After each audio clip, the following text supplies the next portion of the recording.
Macmillan Audio presents An Act of Treason by Gunnery Sergeant Jack Coughlin, USMC, retired, with Donald A. Davis. Read for you by Luke Daniels.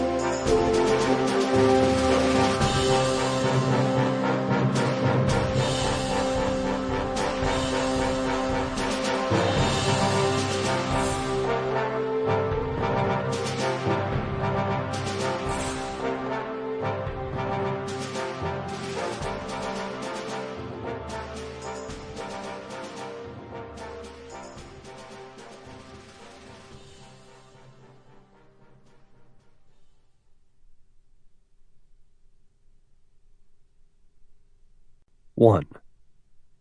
Shamali Plains, Afghanistan.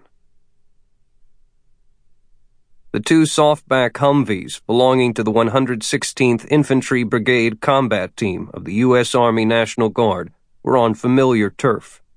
The stony ridge on which they were perched provided the 10 American infantrymen with a feeling of temporary shelter and safety. After several hard hours of rolling on patrol, it was a pleasure for them to call it a day and move back into the previously prepared positions. Their unit was a cohesive all-Virginia outfit that had trained together for years.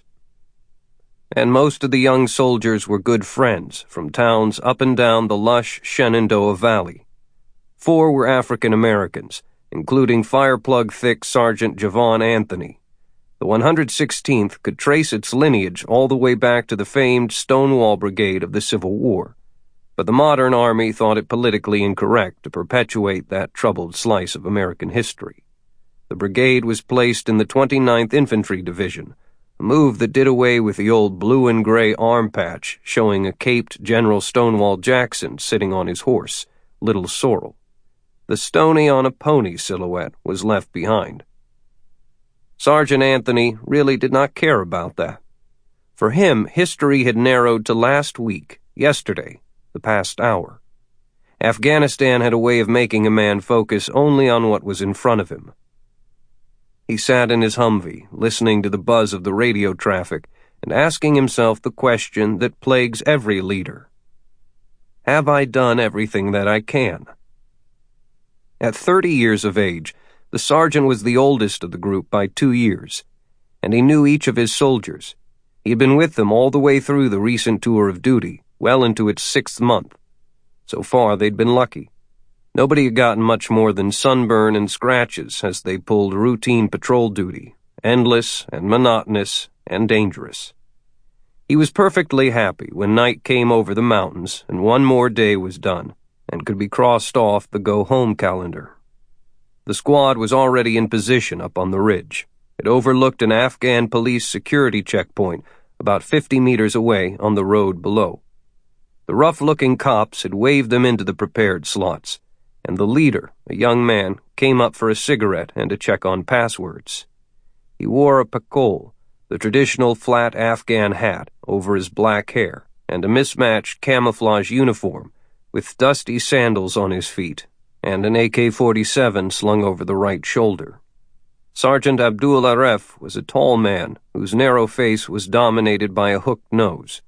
He spoke a little English, and his worried eyes indicated that he was just as glad as Anthony that the Americans had returned to the familiar position every night. That added firepower, so close to the guard post, had helped keep the peace. It had been a tactical decision to use U.S. troops as reinforcements at checkpoints along the main roads in Afghanistan. The commanders had decided that pulling everyone back into large encampments was a mistake. It simply surrendered the night to the relentless enemy. The continuous presence at set positions, combined with the presence of Afghan security forces, spelled control of an area. Control meant security, and security provided the bridge to establish regular commerce, so people could start living without fear again in this devastated country. So Javon Anthony got his soldiers settled in for the night. The fighting holes were lined with sandbags, as were shallow revetments in which the Humvees could park nose first. The .50 caliber machine guns were still above ground. Sample complete. Ready to continue?